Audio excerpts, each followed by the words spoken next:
Welcome everyone. We're here today to go over the glaze presentation that Taylor has made. Taylor was our glaze technician this summer. She was researching a bunch of glazes for us to then revamp our glaze palette. So she's going to talk more about that and show some photos and talk about the process of how she did that over the course of the summer. So without further ado, take it away, Taylor. Hey everyone, my name is Taylor. This summer I was the glaze technician at the London Clay Art Center, and I worked on developing a new glaze palette for the studio users and the students here.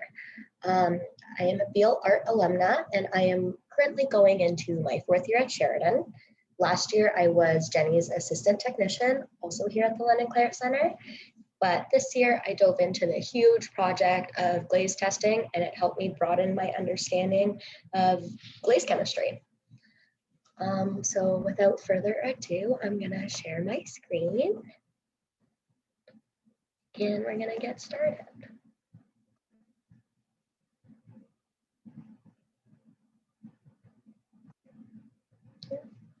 Okay, so our main goals. So at the beginning of the summer, our main goals were to create a floating blue similar or better to the one we have and make it so it can fire in any kiln at the London Clay Art Center, not just K4. Another goal of ours was to make a clear glaze that fits all 9 clay bodies and to try to fix flaws that were happening with our current glazes, such as crawling, settling, crazing. And the final thing was to create a new and improved glaze palette to broaden studio users' glaze options and the experience here at the London Clay Art Center. So who was involved and how many hours? There were many people involved helping with loading kilns and making this entire project possible. Myself did 350 hours this summer, and I did approximately 75 last summer. Everyone knows Jenny. She did 350 hours between this summer and last summer, helping with making bowls. And then Jax, who's Jenny's assistant this year, also helped a lot this summer, approximately 200 hours by loading kilns and just being there for when I needed him. And then the entire project still isn't done. We still have the glaze board to make, which will still be approximately another 150 hours to that project. So it's a tremendous amount of time and energy that went into this entire thing. So I just wanted to give you guys a picture of the staff that was hired, the summer students that were hired this summer, and the general London Clay Art Center staff, the permanent one. Everyone indirectly or directly had a hand in making this project possible, from behind the scenes budgeting to grant writing to make this position possible for me and the others. Mixing glazes, making testiles, making bowls, coordinating spaces, loading and unloading kilns. Everyone had a part. So now we're gonna get into the fun stuff, testiles and clay bodies. So last summer, Jenny and I started making bowls and testiles for this project. Over the past year, Jenny continued making testiles and bowls when she had time, but we actually quickly ran out of these bowls and had to make hundreds more throughout the summer. So we started with the left bowls and we still had to double the amount of bowls that were there. And same with the testiles on the cart. That's only one example of a cart filled. So in total, we used approximately 2 boxes of each type of clay, which is 18 boxes total to make the testiles and the bowls. Here's another example of our testiles. So why did we choose testiles and bowls? Although testiles are a great way of testing glazes, they do not provide an entirely accurate representation of what a glaze would look like on a sloped form. Glazing bowls and testiles in an accurate way, it tests all the different surfaces and running points. For example, testiles do not show how a glaze will pool on the inside, but bowls will. And bowls were smooth on the inside, but had some throwing lines on the surface. So that you can see the different texture there, and the testiles were pinched, giving us a variety of surface to observe between the two of them. We also fired bowls and testiles so we would be sure to completely fill a kiln. This saves time, energy, and cost. So this is just an example of the kiln. we needed to fill the kiln similarly to how we would a regular firing. So results would vary if it were only filled with Testiles or bowls, because the kiln would either be loaded very loosely or very tight. We also could not fire student or studio user work in the test firing programs until we were sure that the firing programs worked. So in the middle of this slide right here, these are the Testiles that will be used for our final glaze board in the future. We did it this way so that you should be able to take them off pegs and carry them around and look at them.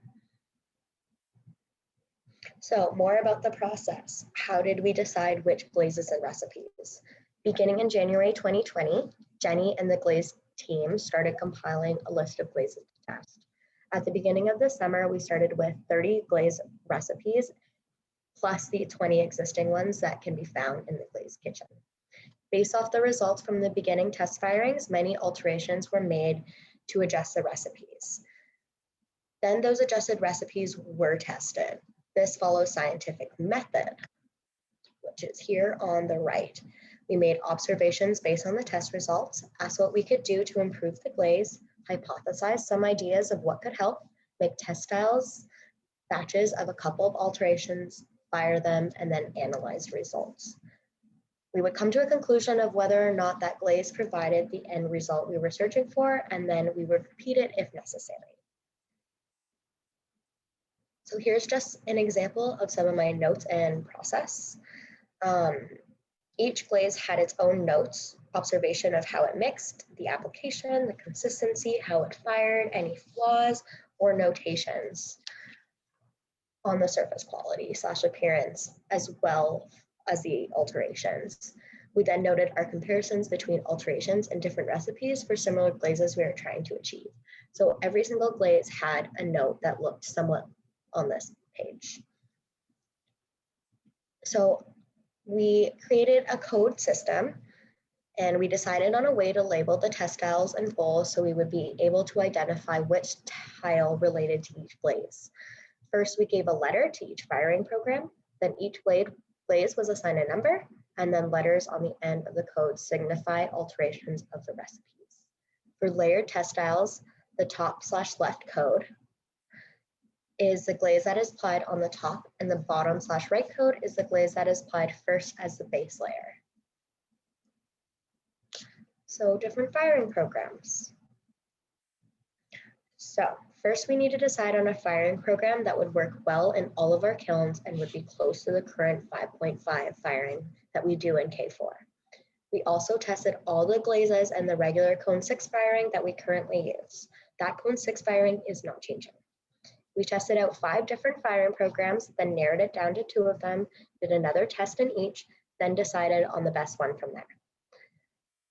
From there, all future tests were only done in that one firing that we chose. This is why if you come to see the test in person, there are so many more bowls and Testiles from the CE firing. So why did we fire so many kilns with similar test glazes in them? We fired multiple times to ensure consistent results and make sure we were not basing a new glaze recipe on a fluke. Happy accidents happen, but they are only helpful when we know how to repeat it. So some alterations for glaze recipes. When researching glaze recipes to try, one must understand that while you get a recipe, there are many other factors that change the properties of this glaze.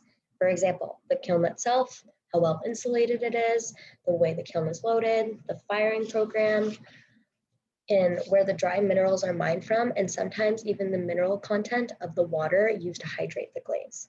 Do not expect a glaze to turn out exactly as it looks like in the photo. You will likely need to make slight alterations based on your other factors. So after testing the original glazes, there were obviously some technical flaws to some of them. Some of these technical flaws consisted of crawling, shivering, crazing, glaze softness, too runny, too matte, glazes that didn't stay suspended well, so it hard panned. So after taking into consideration what each flaw was, we then altered the recipes and the glaze's chemical formula to try to remedy the problem. Some alterations helped and some worsened the problem. The best way to know that will happen The best way to know what will happen is to do tests. Often you get surprising results. Glaze chemistry is not always perfectly straightforward. So each glaze had to fit all 9 clay bodies in at least one of the firing programs. Both is a bonus, and it must not have any flaws to be considered for a future studio glaze.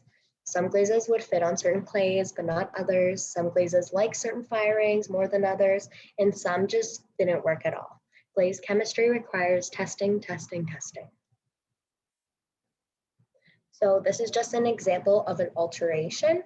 Brilliant Green will be replacing Enchanted Green. So we altered this glaze recipe because the original recipe was difficult to mix since it settled to the bottom of the bucket and hard panned. By slightly increasing the Grisly borate, which is a flux and a suspending agent, and reducing the amount of frit, another flux. Fluxes are used to lower the melting temperature. We were able to reduce the settling without compromising on visual effects of the stability of the glaze.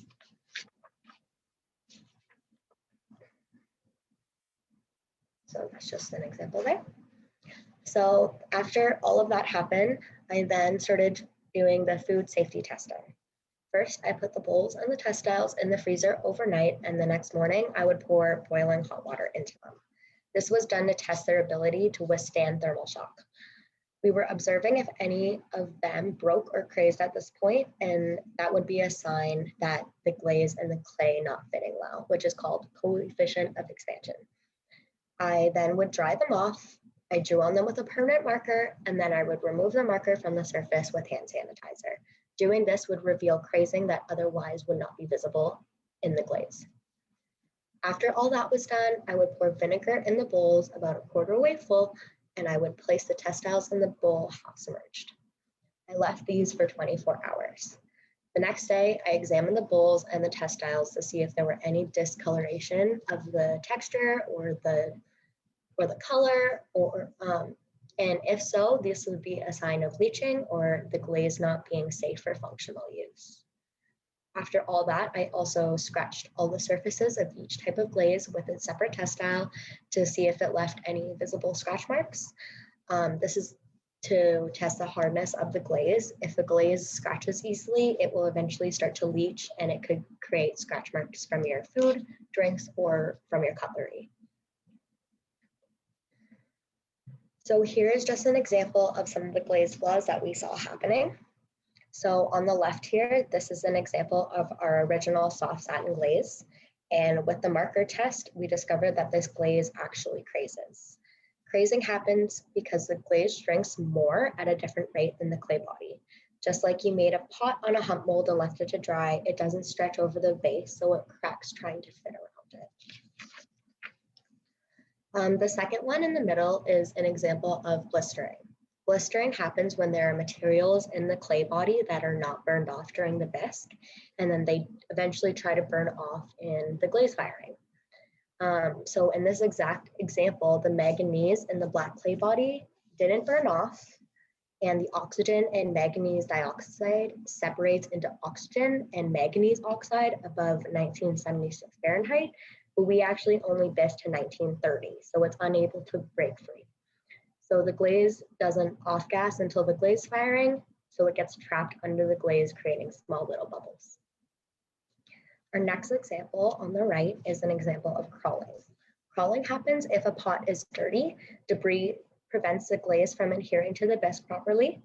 And if there is too much clay in the glaze recipe, the glaze will shrink more than it should during the drying, and this will cause cracking, leaving place for dust to get in, and this allows for the glaze to pull away from the pot. This can also happen if the glaze is applied too thickly. These are just some examples of our glaze flaws that happened that we fixed. So now I'm going to get into the fun stuff, and I'm going to start introducing the new glazes. So everyone knows our Celadon. It stayed the same. It works on all clay bodies, and it's very, very nice. So our Sam's White. On the right is our original Sam's White, and on the left is the altered version. This one is a very similar recipe, but it is slightly altered to help the glaze stay suspended better, and it reduces crawling, and it's less commercial looking.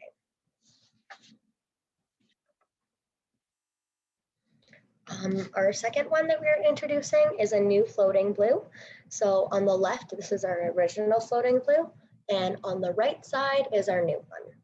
So one of our main goals this summer was to replace the floating blue glaze with a similar end result to the one we already have, but that will allow us to fire in any other kilns that the LCAC provides. The current floating blue that we have could only be fired in our current single-walled K4 kiln. Eventually, this kiln will need to be replaced. Hence the need for a new floating blue recipe, since Honart doesn't even make those single-walled kilns anymore. The double-walled kilns use about 30% less electricity to fire, so we will eventually be switching over. The floating blue on the right side of the page is our new floating blue. This one breaks green instead of brown and provides more depth and movement in the blue. We actually tested over 15 different glaze recipes until we finally settled on this floating blue. The next one that we will be switching, Enchanted Green, is going to be replaced by Brilliant Green. So on the left is Enchanted, and on the right is our Brilliant, and same with the middle. Enchanted Green blisters when it pools thickly, and it doesn't have much variation in the surface. But Brilliant Green has much more movement and variation in the surface, and it doesn't blister when it pools. Our celery is staying the same. It works on all clay bodies, and again, it's very nice. So our amber is being replaced by creamed honey. On the left, you can see the amber. On the right is the new creamed honey. Amber is another glossy translucent glaze, and we wanted to introduce some more satin opaque glazes into the palette. So iron red, which is an example on the very right, is being replaced by orange straight, which is in the middle and on the left. So the current iron red is not used often because it crawls.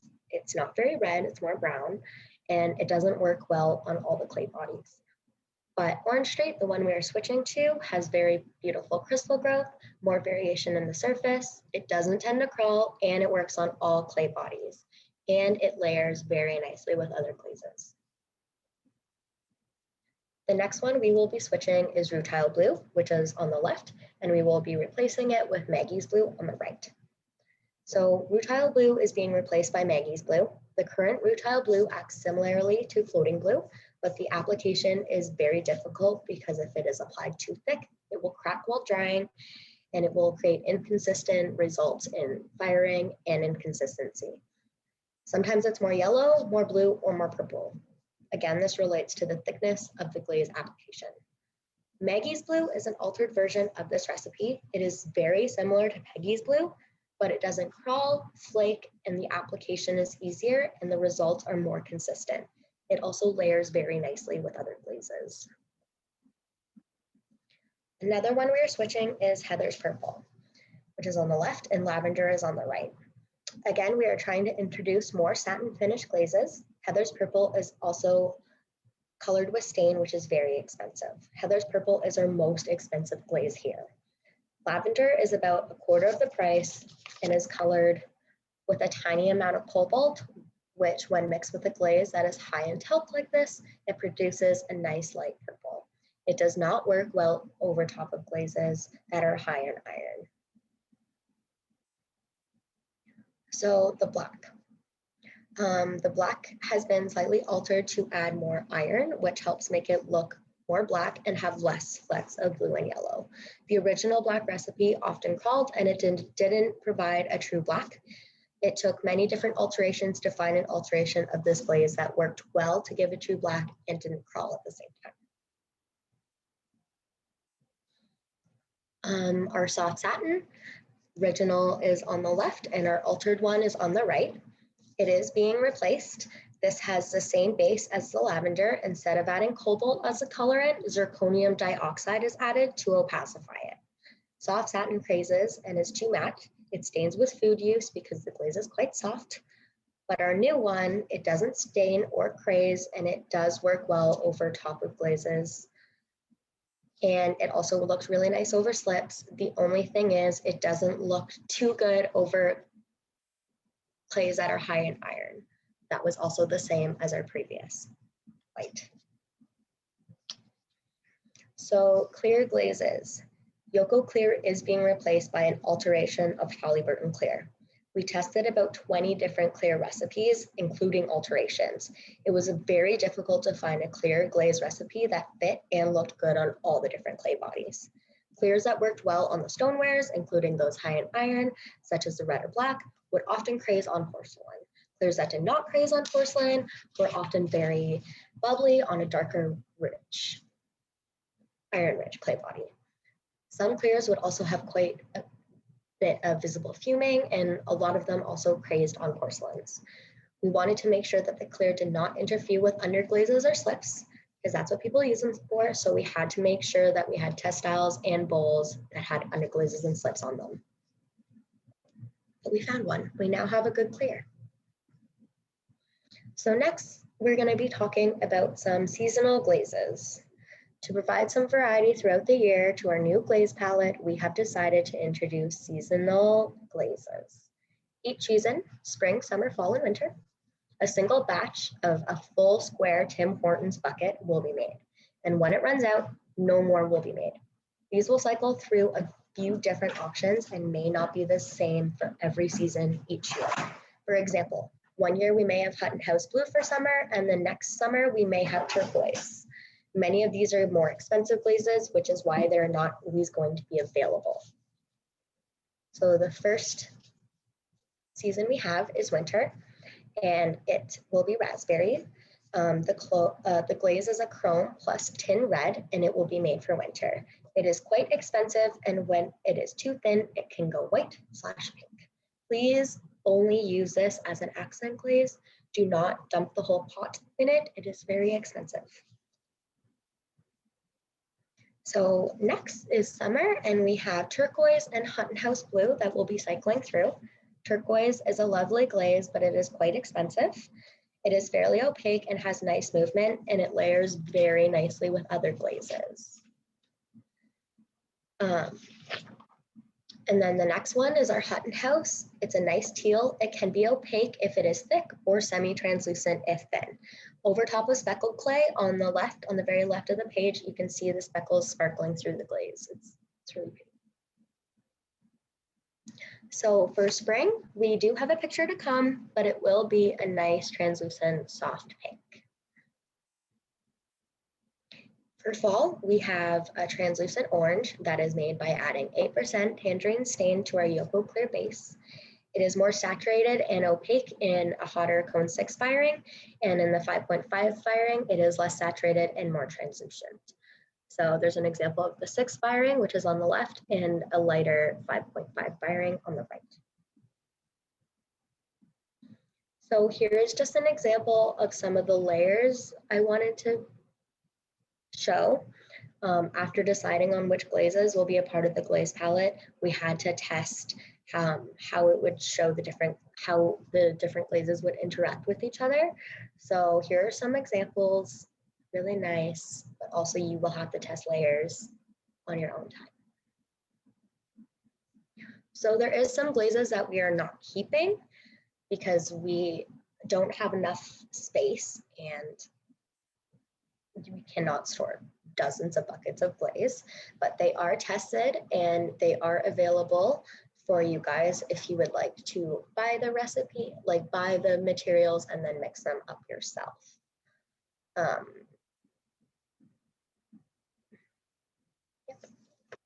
So that was one, which is a burnt black umber. This glaze is not food safe, but it will be safe for sculptural use. Again, it is free if you guys would like to mix it up yourself. We also have a Rutile Blue alteration, which isn't staying, but you can mix it up. This glaze is more on the yellow side. It's a softer version of Rutile Blue, but it still has like the purple and yellow parts. And another example is Spearmint. This is a nice glaze. It can be more on the satin side if it is fired a bit cooler, or more glossy if fired to a hot 6. So we have many glazes that you can look at, and if you want to mix, you can talk to Jenny and buy them. Those are just 3 examples. They're not staying. So here is just an example of the end result. We have thousands of bowls, but here is just some of them. I am now going to open up the floor to any questions that Jenny may have from others. Okay, so we did have a couple of questions when we did this presentation with an audience. So there was one question, which was, when will these new glazes be available? So we have reached the end of the testing process, and we will be able to roll out the new glazes over the next few months.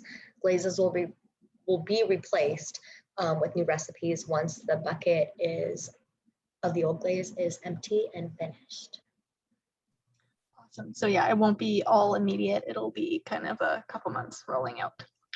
And then what will the new Testiles for the new glaze board look like? You did mention that earlier in the presentation, but yeah, it's going to be those cylinders that are hollow inside with the 4 sides of it. So one side is smooth, another side has vertical lines, another side has horizontal, another side has diagonal. And then the other question, with reading the Testiles, how do you know which clay body each tile is? So let me just go quickly to the codes. Real quick. Super quick. This isn't as quick as I wanted it to be. Okay, right there.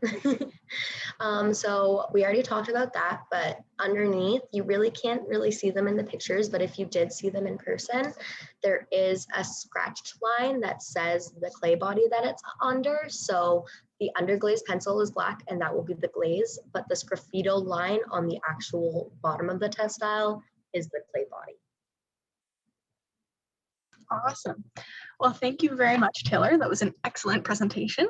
And thank you for all your hard work mixing all these test batches this summer and loading all kinds of kilns with hundreds of little Testiles in them. It's been a really fun adventure. And yeah, thank you very, very much. Yeah, thanks everyone here for making this possible. I hope you guys like the glazes.